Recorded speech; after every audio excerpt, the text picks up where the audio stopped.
नमस्कार दोस्तों, मेरा नाम है मोहित और आज हम बात करने वाले हैं डॉक्टर सर्वपल्ली राधाकृष्णन जी के जीवन, उनकी सोच और शिक्षक दिवस मनाने की शुरुआत के बारे में। सबसे पहले आप सभी को शिक्षक दिवस की ढेर सारी शुभकामनाएं।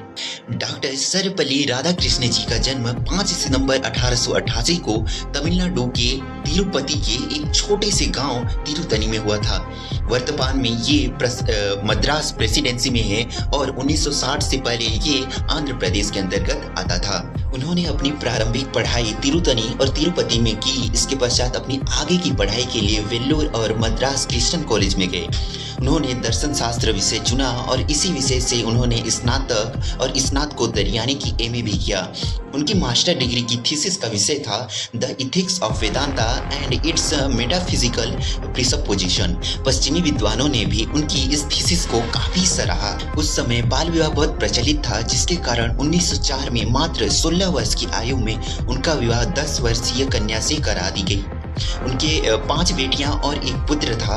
उनका बेटा सर्वपल्ली गोपाल बाद में प्रसिद्ध इतिहासकार और संसद सदस्य भी बना।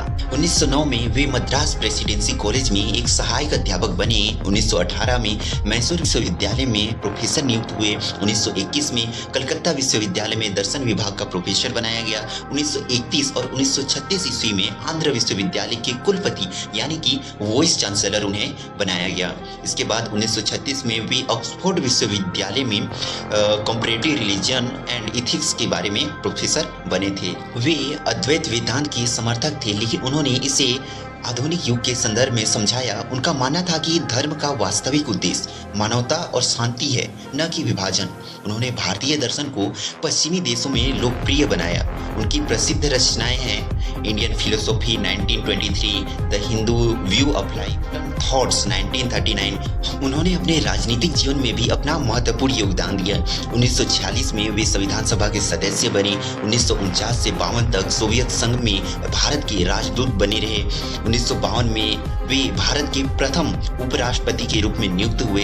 इसके बाद 1962 में वे भारत के दूसरे राष्ट्रपति के रूप में कार्य करने लगे। इस बीच उन्होंने शिक्षा, शांति और संस्कृति को बहुत बढ़ावा दिया। वे इतने प्रचलित हुए थे कि उन्हें कई सारे पुरस्कार और सम्मान भी मिला, जैसे कि 1948 में ब्रिटिश सरकार द्वारा नाइटहुड की उपाधि, 1954 में भारत सरकार द्वारा भारत रत्न की उपाधि, 1963 में ऑक्सफोर्ड विश्वविद्यालय ने उन्हें डॉक्टर ऑफ सिविल लॉ की मानद उपाधि दी। अमेरिका, इंग्लैंड, रूस सहित कई देशों ने उन्हें उच्च सम्मान दिए। अब आती है बात शिक्षक दिवस की परंपरा के बारे में।